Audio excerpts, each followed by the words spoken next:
Welcome back, Broken Chain Gang. It's your boy Big C. Hey, today let's talk about withdrawal symptoms from crack cocaine. Check the mic and make sure it sound right, boys. I want to express this, guys, because I don't want you to get blindsided by these things, and I've had a few requests to do a video on this, so I'm going to try to do this to the best of my ability. Now, guys, looking back, let's look at the symptoms: depression, irritability, extreme fatigue, increased appetite, increased need for sleep, vivid, unpleasant dreams, anxiety, severe drug cravings, and psychosis. Now, looking back, I can identify with the depression, the irritability, the extreme fatigue, the increased appetite, the vivid and unpleasant dreams, the anxiety, and the severe drug cravings. Heck, I guess I can identify with all of them. I'm not too sure what exactly psychosis is, but I'm pretty sure I had a little bit of that, and I'm pretty sure I had increased need for sleep.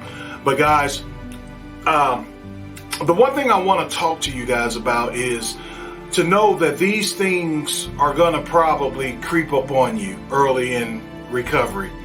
And guys, these things can produce a discomfort in us.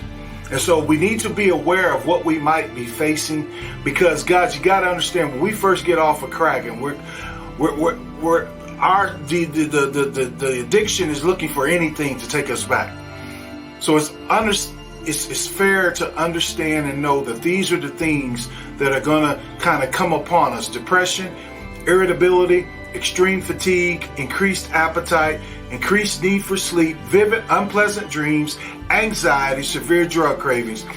Now, for me, I had very, very vivid crack dreams early on in recovery, and they were so real. I mean, I would actually wake up out of my sleep because in my dream I'm pulling on a pipe trying to get a hit, and I'm pulling so much that it would wake me up in a dream.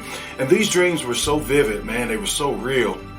And I went through a period of these dreams like this. I went through a period of depression, the irritability. I was very irritable because I wasn't getting my fix. You know, things would irritate me. Very extreme fatigue, increased appetite.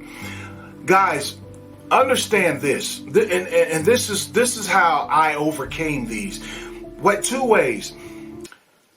And I always say this. This is why, guys, why we have to have a prayer life, because we can't fight this alone, and we got to trust God to do for us what we can't do for ourselves.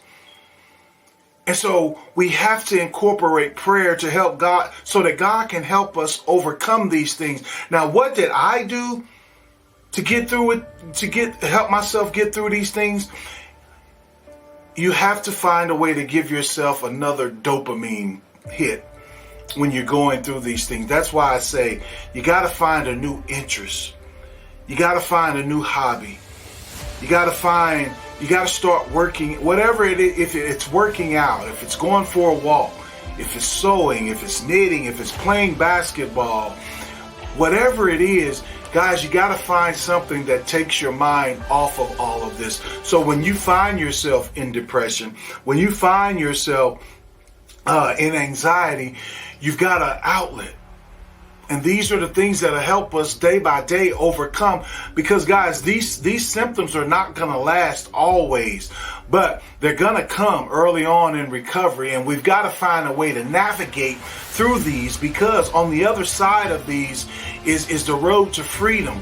But this is like the first hurdle in a hurdle race.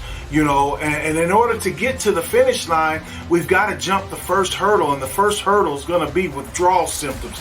But guys, you can overcome the withdrawal symptoms. You just got to find interest. You got to find ways to navigate through this. And for me, it was finding interest. It was finding, and also it was just, God, give me the strength to endure this, because these aren't going to last always. And this is why I say, guys, you got to have God on your side going through these things, because he will help you. Yeah, you can come up with different things to do to kind of divert your attention and your energy in a different direction so that you're not so focused on the withdrawal symptoms and stuff, but also have God, prayer life, to ask God to help you overcome these things, guys. And with these two things, you will overcome the withdrawal symptoms, and you'll be able to go on further in recovery. But a lot of people turn back at the symptoms of withdrawal and never to go past that. But I'm here to tell you, if you can get past this, guys, you'll experience a freedom. And I'm not saying that it's over, but you'll experience the first set of freedom of getting on this path to total freedom. And you'll look back and you'll be like, man, I made it through the withdrawals. Because understand, guys, you're going to go through, you may not go through all of these, but you're going to go through them. So be encouraged and understand and know that when these things come upon you, it's just part of the process. But tell yourself, I've got to go through this. I've got to get through this. And then to develop a strategy to get through them. Whether it's a hobby, an interest, talking to people. When you're going through these things, guys, have a support group that you can talk to someone about, even when you're experiencing these things. And this will help you overcome the withdrawal symptoms. Because understand, these withdrawal symptoms, they're not going to last forever. They're eventually going to subside. But our job is to navigate through them, to know that they're coming, and to navigate through them so that we do get on the other side. And guys, I'm here to tell you, you will get on the other side. And guys, there's nuances to this. And what actually works for me may not totally work for you. That's why you got to get involved in your recovery. I just give you what works for me. And chances are it will work for you. But you'll also discover in your own journey the things that totally work for you and the things that don't. That's why I encourage you guys, just be encouraged and stay focused and take it one day at a time. And you will get through this. The symptoms will not last always, and you'll be on your way to freedom. Okay, guys? So I pray that this video has blessed you. You guys stay blessed, stay motivated, and I'll see you on the next one. God bless you all.